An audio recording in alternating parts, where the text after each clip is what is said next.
우리가 꼭 알아야 할 이번 주 가장 핫한 한반도 이슈들을 전해드립니다. 세상 가장 친절하게, 친근하게, 친숙하게 세상 어디에도 없는 친절한 한반도 시사톡, 친톡 시간입니다. 네, 먼저 저희 친톡의 가장 큰 자랑이시죠? 한반도 시사를 아주 쉽고 유쾌하게 만들어주는 두 분의 친절 뇌생남들부터 소개시켜드려야 되겠죠? 그렇죠. 무려 2주 만에 다시 돌아오신 와, 분들입니다. 벌써 2주. 어디 예. 갔다 오셨어요? 먼저 외교안보 전문 기자 경력만 무려 18년, 자타가 고민하는 한반도 문제 전문가 왕선택 박사님 자리하셨습니다. 안녕하세요. 와, 오늘도 왕선택은 왕친절입니다. 기대해볼게요. 또 한 분은 한반도 정세에 대한 폭넓은 지식과 유쾌한 입담까지 두루두루 다 갖춘 욕심쟁이시죠? 정대진 교수님 소개해드립니다. 2주간 고밀도로 농축된 친절, 오늘도 그리고 먼저 이번 주 가장 큰 이슈를 하나 또 짚고 가야죠. 네. 이번 주 대한민국 20대 대통령 선거가 있었습니다. 그리고 국민들의 신중한 선택으로 윤석열 후보가 20대 대통령에 당선이 되었는데요. 축하드립니다. 네, 축하드립니다. 현재 대내외적으로 어려운 상황 속에서 국정 운영을 맡게 되셨는데요. 항상 어려웠던 북한 문제 슬기롭게 풀어나가시리라 굳게 믿습니다. 네, 그런 의미에서 앞으로도 저희 여러분의 북마크는 객관적이고 또 냉철한 시선에서 한반도 문제를 바라보고요. 시청자 여러분들이 궁금해하는 북한의 소식들을 편견 없이 전해드릴 수 있도록 계속해서 노력하겠습니다. 네, 그럼 오늘도 저희 두 MC들과 두 전문가님 모두 친절 가슴에 팍팍 새기고 본격적으로 친톡 시작해 볼까요? 네, 오늘은 왕 박사님과 또 정 교수님이 2주 만에 복귀를 하셨기 때문에 네. 또 사실 두 분 다 원샷 욕심이 좀 있으세요. 있으시죠? 매주 방송 암요, 욕심이 암요. 있으시거든요. 오늘 주제 공개 어떤 분이 가나요? 당연히 저죠. 오, 당연히 저죠. 오, 아, 늦었네. 그리고 저 역시 두 분 다 만만치 않으세요. 두 분 다. 2주 만에 돌아오니까 조금 더 준비된 자세를 보여드리자. 해가지고 뭔가 작당 모의를 하신 거군요. 그렇죠. 그래서 이번에는 특별히 함께 준비한 주제가 있습니다. 연합으로. 오. 네. 아. 그렇게 이게 제가 밑밥은 깔고 오. 또 소개는 또 왕 박사님. 오. 와, 이거야말로 북한이- 통합이네요. 3월 봄을 맞아서 예, 이것을 출동시켰다고 합니다. 네. 예. 이것이 과연 뭘까요? 얼마 전에 또 정찰 위성이라고 주장하는 미사일을 발사한 건 알고 있는데, 그쵸? 왜 이렇게 웃어요? 미사일 보고 출동이라고 하진 않으실 거고, 뭐지? 되게 궁금한데요? 예, 북한이 봄을 맞아 출동시킨 봄을 맞았어. 봄이 중요합니다. 봄이 중요한데 네. 이걸 이제 보여드리겠습니다. 영상으로 이제 보여드릴 텐데요. 네. 자, 박사님도 같이 한번 우리가 외쳐보겠습니다. 영상 보여주세요. 오, 뭐가 출동을 한다고 했는데 과연 뭘까요? 뭔가요? 뜨락도르 그러니까 출동 뜨락도르가 뭘까요? 뜨락도르가 트랙터 얘기하나 보다. 줄을 서 있습니다. 뜨락도르.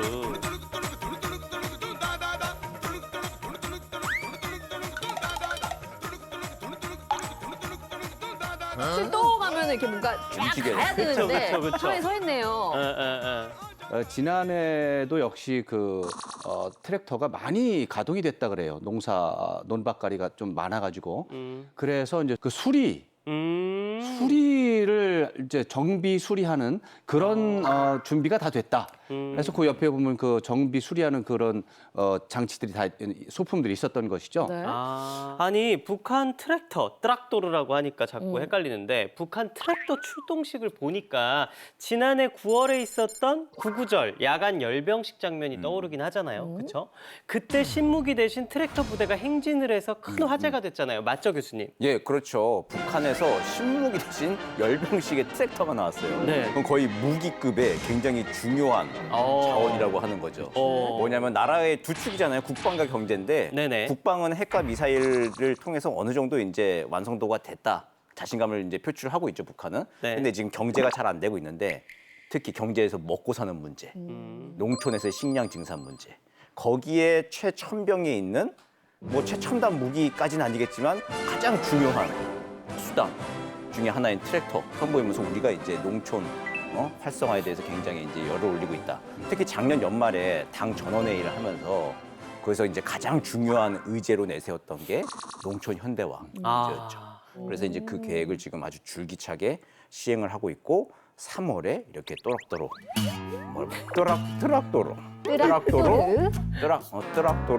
이렇게 출동식을 하면서 네. 이렇게 또 대대적인 선전을 하고 있는 것이죠. 그렇군요. 그렇군요. 아니 친톡에서 우리가 다루기도 했었지만 최근 북한이 군 비행장 터에 대규모 온실 농장을 건설하고 김정은 위원장도 수차례 현지 지도를 나가면서 세심하게 신경을 쓰는 모습이었잖아요, 교수님. 그렇죠. 연포 온실 농장 건설이었죠. 네. 우리도 얼마 전에 이제 굉장히 충격적인 그 장면을 봤었는데 맞아요.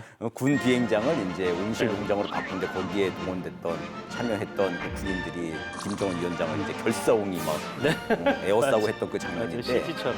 그렇게 이제 김정은 위원장이 식량 증산 문제, 농촌 현대화 문제에 직접 관심을 가지고 있고 거기에 군 또 군민이 완전 일체돼서 하나가 되고 있다라고 하는 것을 계속 굉장히 강조를 하고 있습니다. 그리고 이게 말뿐으로 그치는 게 아니라 그 연포 온실 농장 건설하기 벌써 한 2년 전에도 그 중평 온실 농장이라고 함경도 경성 지역에도 이미 또 거기도 군부대 자리에다가 또 온실 농장 만들어가지고 채소 생산하는데 현대화에 박차를 가하고 있는 거를 말과 행동을 지금 계속 옮기고 있습니다. 그렇군요. 사실 코로나19 사태가 발생하고 국경을 봉쇄한 지 벌써 세 번째 봄을 맞이한 거란 말이죠. 만 2년이 지났습니다. 3월이 되면서 이 농촌 건설 산업에 박차를 가하고 있는 모습인 것 같은데 관영 매체를 보니까요. 이 농업 발전에 대한 열의가 상당한 것 같습니다. 어떤가요? 그렇습니다. 김정은 위원장의 특별 관심 사항이기 때문에 당에서도 여러 가지 제도적인 뒷받침을 하고 있는데 그중에서 농촌 건설 중앙지휘부 이것을 신설했죠. 그래서 노동신문에 따르면 새로운 사회주의 농촌 건설에 관한 당의 웅대한 뜻을 실천으로 받들기 위해서 능력 있는 일꾼들로 지휘부를 조직했다. 무엇보다도 하여튼 김정은 위원장의 특별 지시사항을 이행하기 위한 그런 장치라는 걸 볼 때 앞으로도 북한에서는 이 농촌 건설 문제가 계속해서 큰 관심사가 될 것 같습니다. 김정은 위원장도 그렇고 북한 당국도 그렇고 이 농촌 발전 사업에 굉장히 주력하고 있는 큰 이유는 아무래도 식량 증산이 목적일까요? 예, 그게 가장 큰 주 목적이라고 일단은 봐야 되겠죠. 그 2017년 이후로 북한 경제가 계속 마이너스 성장을 하는데 네. 매해 북한에서는 식량이 50만 톤, 100만 톤 정도가 늘 모자라다고 하는 거예요. 그러니까 50만 톤, 100만 톤 모자르면 어쨌든 그 모자른 걸 채워야 돼. 일단 먹어야 되잖아요, 인민들이. 그러니까 식량 증산에 열을 올릴 수밖에 없고 이 식량 증산 안 되고 그러면 어떻게 돼요? 경제생활, 사회생활이 다 조금씩 활기가 없겠죠. 그게 또 뭐 경제난으로 또 이어지는 거고 만성적인 난으로 이어지는 것이죠. 이제 그걸 극복하기 위한 첫 단추가 어쨌든 식량난을 극복해야 되는 거예요. 그렇다면 현재 북한 농촌 주민들의 생활은 어떨지 궁금한데 제가 알기로는 봄맞이 농사가 시작되기 전 1, 2월에 주민들이 가장 사활을 걸고 하는 전투가 있는 것 같다고 제가 들은 것 같거든요. 맞습니다. 북한의 농사 방법은 우리보다는 여전히 이제 전통적인 방식에 네. 의존하고 있기 때문에 아무래도 이제 거름 문제가 좀 생기는 거죠. 이제 남쪽에서는 그런 문제가 이제 요즘에는 잘 안 보이는데 네. 그래서 이제 거름 전투, 뭐 퇴비 전투 이런 말을 쓰는 거죠. 북한 전문 매체 소식에 따르면 퇴비 전투, 올해 퇴비 전투, 거름 전투 1월 3일에 시작이 돼서 10일까지로 작년에 비해서 하루 더 늘어났다고 하는데 과제량이 약간 늘어났다 그래요. 그래서 공장 기업소의 노동자 기준으로 1인당 500kg. 그다음에 인민반 세대당 200kg으로 설정이 됐다고 합니다. 근데 일부 지역에서 과제를 달성하지 못하면 이 퇴비 대신 돈으로 내라. 뭐 그래가지고 간부들은 추궁을 당하지 않기 위해서 퇴비 1kg당 1,000원씩 계산해서 돈을 바치라 이런 말도 있다고 해서 어마어마하네요. 아무래도 이제 전통적인 방식을 하다 보니까 이런 또 뭐 어려움도 있는 것 같습니다. 아니 1인당 500kg이라고 하셨는데 네. 이게 상식적으로 생각을 해도요. 1인당 500kg을 일주일 동안 걸음을 만들어 오라. 이게 굉장히 너무 무리죠. 어려운 일인 것 어려운 같은데 얘기죠. 무리죠, 그걸 무리. 돈으로 환산하면 더 어렵고요. 그렇죠.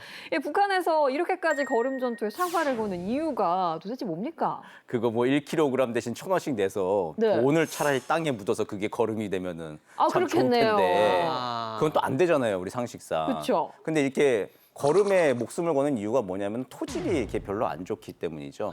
그러니까 우리가 알고 있는 지리 상식으로 봐도 한반도 이렇게 놓고 보면 남쪽은 뭐 평화가 있고 강이 있고 하지만 북쪽은 산악지대다라고 하는 게 우리가 기본적으로 학교에서 배우는 거잖아요. 네. 산악지대는 어쨌든 농사짓기가 수월하진 않고 평야도 좀 좁고 토질도 조금 이제 열악한 걸로 우리가 이해를 하고 있잖아요. 그렇죠. 거기에다가 지금 뭐 어쨌든 우리는 비료라고 하는 거 공장에서 막 만들어 가지고 비료를 통해서 이제 그 토지를 이제 계속 매해 그 지력을 이제 높이는데 네. 거기는 이제 북한은 지금 그 비료가 좀 모자른 거죠. 그렇죠. 그거를 이제 전통적인 방식 걸음으로 모아서 이제 하려고 하는 건데 힘에 붙여 보이죠. 아. 이 또 한편으로는 이 농업 생산량을 높이기 위해서 과학 농법도 네. 적극적으로 권장하고 있다는 네. 얘기가 들리네요. 김정은 위원장이 그 컴퓨터를 이용한 어떤 그 국가 발전 이 문제를 사실 계속 강조를 했었어요. 네. 또 4차 산업혁명에 대한 관심도 많고 첨단 과학 문제 이런 문제들 관심이 많은데 농사 문제에도 과학농법이 적용돼야 된다라고 하는 지시사항을 강조는 하는데 네. 이런 모든 것들은 사회 전체가 다 공급망 이것들이 다 수요와 공급망이 맞아야 되는 건데 좀 어려움이 좀 있어 보입니다. 북한의 농촌 발전 사업의 가장 큰 목적이 네. 주민들의 안정된 생활을 위한 건데 북한의 국경 봉쇄가 한동안 이어질 것 같긴 하잖아요. 올해 북한 주민들의 삶 어떨 것 같으세요? 먼저 교수님. 이게 어렵죠. 사실 네. 그냥 쉽게 말하면 일단 어려운 건데 네. 이 국제사회 대북 제재가 지금 장기화된 거에 더해서 2020년부터 코로나라고 하는 이건 전 대북 자연 제재라고 부르는데 뭐 대북 인위적인 대북 제재가 없다 하더라도 그냥 스스로 국경을 봉쇄할 수밖에 없는 대북 자연 제재의 상태에 놓여 있는 걸 지금 3년차 접어들었어요. 근데 옛날에 고난의 행군만큼의 대규모 아사 상태나 이제 이런 거는 위기는 발생하지 않은 걸로 아직 보고가 되고 나름대로 뭔가 적응해서 지금 살고는 있는 거죠. 그러니까 북한 주민들은 그럭저럭 또 살고는 있을 겁니다. 그런데 문제는 뭐냐면은 우리가 최소한의 상식선으로 봤을 때 보다 더 나은 삶을 살 수 있고 더 밝은 미래가 있다라고 하는 게 이제 우리가 생각하는 바잖아요. 그리고 그 길에 동참하라라고 하는 게 우리가 계속 제안을 좀 하고 있는 건데 거기에 좀 손잡고 나오면은 북한 인민들도 조금 더 잘 살 수 있는 길을 좀 찾을 수 있을 텐데 아직까지는 좀 국경 봉쇄나 여러 가지 이제 정치적인 문제로 좀 간을 보면서 밀고 당기기가 좀 한참 될 것 같습니다. 그렇게 되면은 북한 주민들은 그럭저럭 살긴 하겠지만 여전히 우리가 생각하는 대로 그 수준 이하의 조금 삶을 살면서 좀 어렵겠다라고 하는 거는 우리가 그냥 상식적으로 생각할 수 있는 것 같습니다. 그렇군요. 찬 겨울이 물러가고 따뜻한 봄바람이 또 불어오기 시작했는데요. 이 바람과 함께 겨울바람 같이 이렇게 차갑고 매서웠던 코로나도 확 날아갔으면 제발요. 좋겠고요. 제발 좀. 또 새로운 대한민국 정부의 노력으로 남북 관계 역시 좀 긍정적인 변화의 바람이 불길 기대해 보도록 하겠습니다.